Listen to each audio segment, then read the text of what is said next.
अरे भाग्यवान, मेरे जूते कहाँ रखे हैं? मुझे बाहर जाने में देर हो रही है।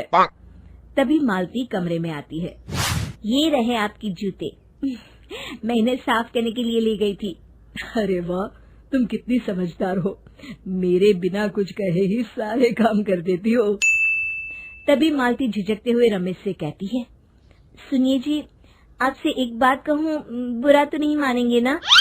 अरे नहीं नहीं, बेफिक्र होकर कहो। शादी से पहले मैं अपने मायके में नौकरी करती थी। मैं चाहती हूँ कि अब मैं फिर से नौकरी करना शुरू कर दूं। वैसे भी सारा दिन घर में बोर हो जाती हूँ।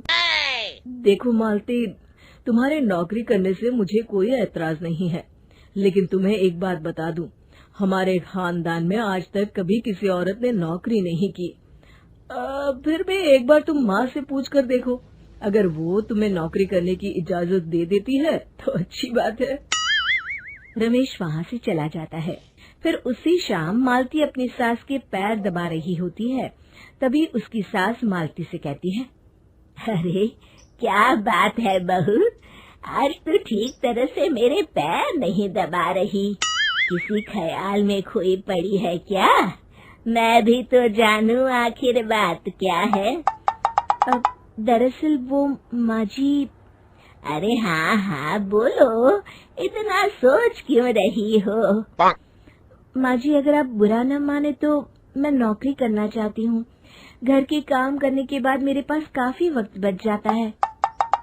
मालती की ये बात सुनकर उसकी सास गुस्से में कहती है, अरे बहू, तेरी तबीयत तो ठीक है ना? आज ये कैसी बहकी बातें कर रही है? भला हमारे खानदान में आज तक कभी किसी औरत ने नौकरी की है जो तू नौकरी करने की बात कर रही है, हैं?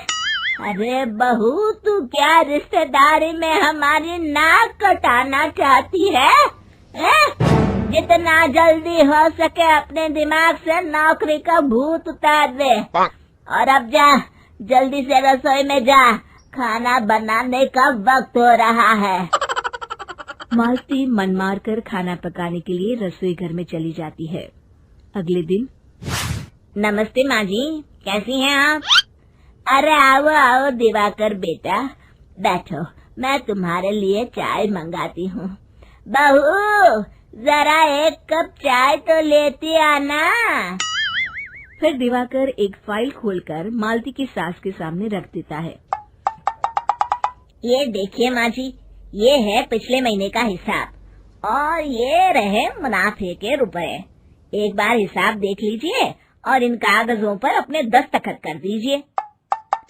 अरे दिवाकर बेटा, मैंने भला आज तक कभी तेरा हिसाब देखा है जो अब देखूंगी? ला बता, कहाँ दस्तखत करूं? तभी मालती चाय लेकर वहाँ आ जाती है और अपनी सास को बिना कागजातों को पढ़े इस तरह लापरवाही से दस्तखत करते हुए देखकर हैरान रह जाती है।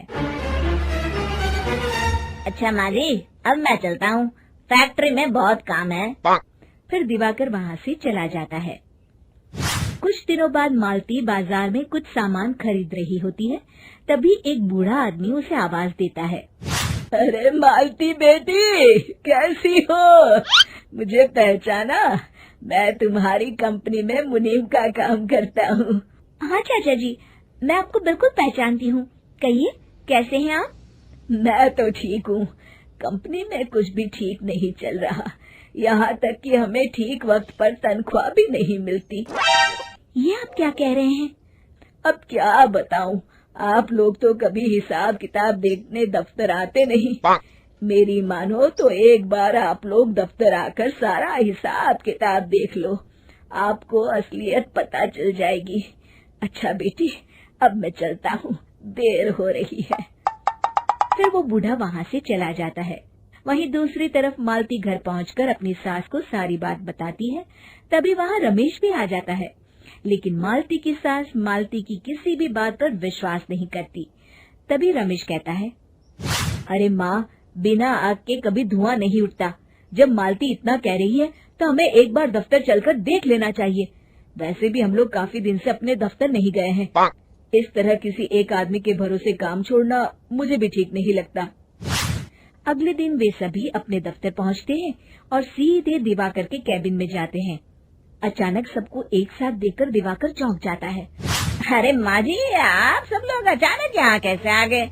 अगर कुछ काम था तो मुझे एक फोन कर दिया होता, मैं आपके घर आ जाता। तभी मालती की सास कहती है, अरे दिवाकर बेटा, आज मैं हिसाब देखने दफ्तर आई हूँ, जरा मुझे पिछले 6 महीनों का हिसाब दिखाना तो बेटा। दिवाकर घबराते हुए हिसाब की फाइल मालती की सास को देता है। मालती की सास फाइल लेकर मालती को देती है और कहती है, ले बहू, देख ले हिसाब।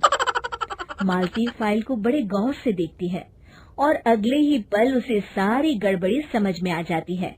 वो अपनी सास से कहती है, माँ जी, मुनीम चाचा बिल्कुल सही कह रहे थे। हमारी कंपनी में पिछले 6 महीनों में जितना मुनाफा हुआ है, हमें उसका आधा पैसा भी नहीं मिला। यूँ समझ लीजिए कि 1 रुपये में सिर्फ चवन्नी ही हमारे हाथों में आई है। मालती की बातें सुनकर मालती की सास गुस्से से दिवाकर को पूछती है, क्यों दिवाकर, मेरी बहू जो कह रही है वो सच है? दिवाकर समझ जाता है आज उसका भांडा फूट चुका है। वो गिड़गिड़ाते हुए कहता है, मुझे माफ कर दीजिए माँ जी, मैं पैसों के लालच में अंधा हो गया था। अरे वाह दिवाकर, तू तो एक नंबर का चोर निकला। इतने दिनों से मैं तुझ पर आंख बंद करके भरोसा करती रही और तू मुझे ही चुना लगाता रहा। अभी के अभी निकल यहाँ से और दोबारा अपनी शक्ल मत दिखाना। दिवाकर वहाँ से भाग जाता है। मालती की सास मालती को शाबाशी देते हुए कहती है, बहू, आज मैं समझ गई कि पढ़ाई लिखाई हमारी जिंदगी में कितनी जरूरी है। मैं बहुत किस्मत वाली हूँ जो मुझे तुझ जैसी बहू मिली है। शिक्षा, पढ़ाई लिखाई का इस्तेमाल सही जगह करके हम दुनिया में बहुत कुछ बदल सकते हैं।